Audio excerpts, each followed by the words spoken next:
Swastiastu. Assalamualaikum warahmatullahi wabarakatuh. Shalom Namo Buddhaya, salam kebajikan untuk kita semua dan salam harmoni.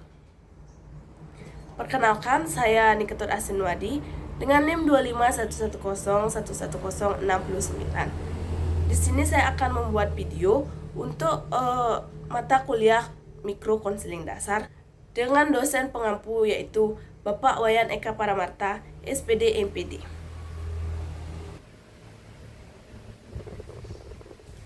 Halo, saya Asri, mahasiswa jurusan Bimbingan Konseling Universitas Pendidikan Negara Desa. Terima kasih sudah datang dan bersedia berpartisipasi dalam sesi ini.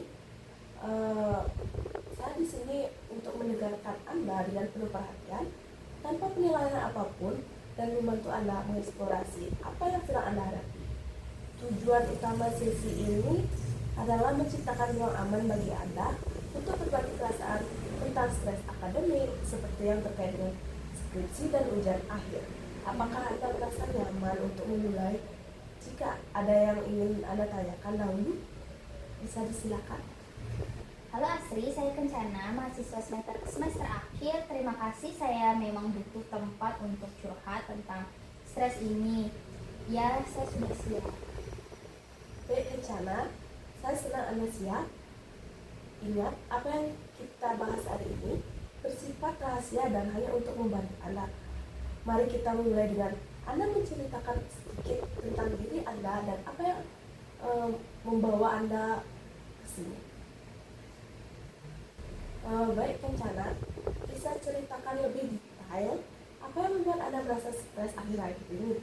Saya dengar Anda menghadapi skripsi sebagai mahasiswa akhir dan ada masalah dengan bimbingan dosen. Bagaimana ceritanya, bisa dimulai? Ya Asri, skripsi ini adalah jadi beban berat sejak awal. Saya pilih topik tentang psikologi pendidikan, tetapi sejak proposal disetujui 6 bulan lalu, dosen pembimbing saya jarang sekali memproses. Sudah 3 kali saya kirim draft via email, tapi tidak ada balasan. Terakhir saya coba minggu depan, tapi sampai sekarang belum. Sekarang di deadline ujian akhir tinggal 2 bulan lagi, dan saya belum selesai bab 3. Saya takut tidak lulus. Jadi Anda merasa stres karena mungkin skripsi yang belum selesai menjelang ujian akhir, dan juga dosen pembimbing yang tidak memberikan bimbingan yang diperlukan, seperti respon terhadap draft atau konsultasi langsung. Itu benar? Atau bagaimana ini mempengaruhi rutinitas harian Anda, misalnya waktu tidur atau makan atau lain sebagainya?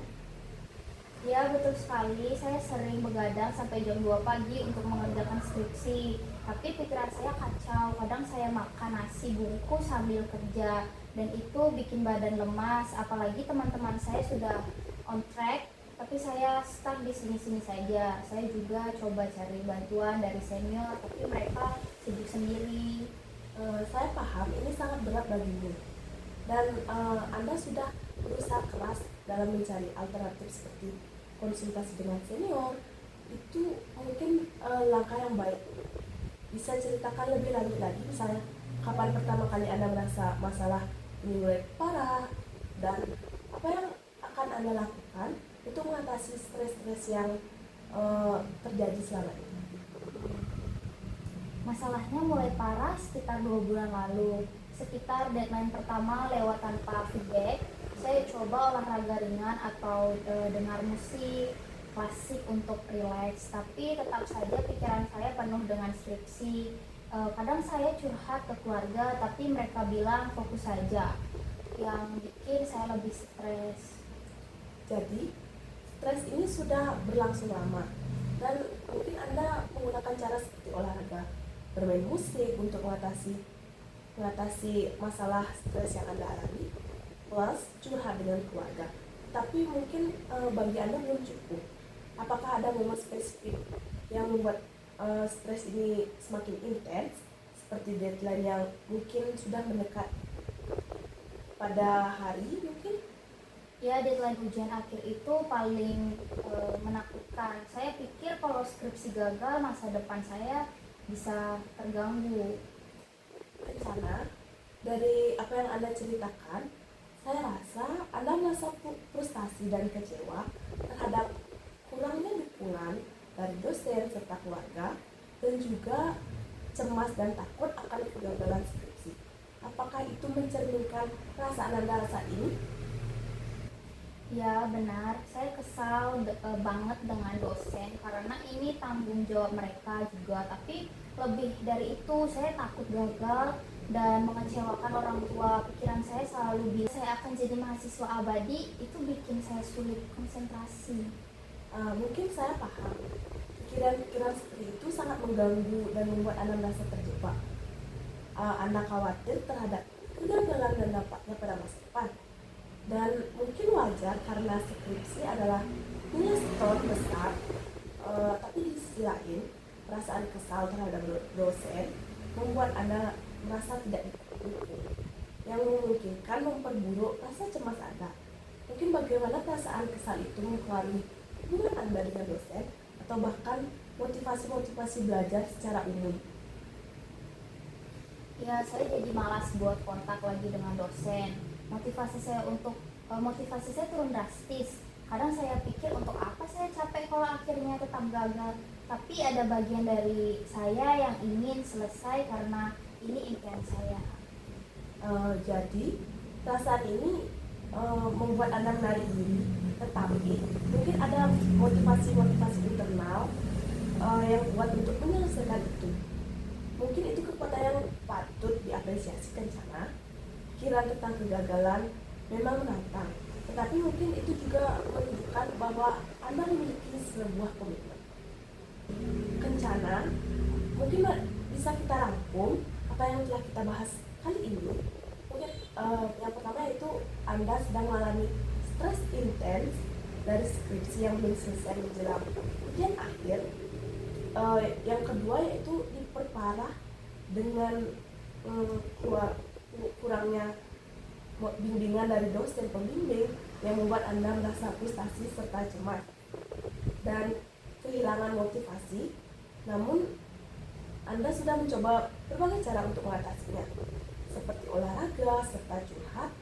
Dan yang terakhir yaitu Anda masih memiliki dorongan internal untuk menyelesaikannya. Saya sangat menghargai keberanian Anda berbagi ini. Itu mungkin langkah besar untuk menuju sebuah solusi.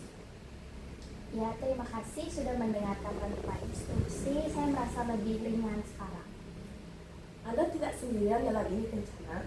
Mungkin langkah selanjutnya adalah mencari bimbingan alternatif seperti konsultasi dengan dosen lain di fakultas atau menggunakan sumber online yang terpercaya, ataupun jika perlu membicarakan dengan bagian akademik untuk ekskalasi.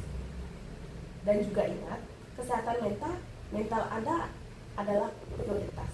Jangan ragu untuk istirahat jika perlu. Jika Anda ingin melanjutkan sesi ini atau membutuhkan saran lebih lanjut, saya siap membantu Anda kapan saja. Terima kasih atas waktu yang Anda berikan dan kepercayaan Anda berikan kepada saya. Semoga Anda merasa lebih kuat setelah ini. Terima kasih banyak Asri, saya akan coba saran Anda. Sampai jumpa. Ya, sama-sama. Itu saja video yang dapat saya buat. Jikapun ada kesalahan atau tahap-tahap yang saya keliru, saya mohon maaf dan saya mohon kritik dan saran dari Bapak dosen pengampu yaitu Bapak Wayan Eka Paramarta. Sekian dari saya. Santi Om. Assalamualaikum warahmatullahi wabarakatuh. Shalom, namo buddhaya, salam kebajikan untuk kita semua dan salam harmoni.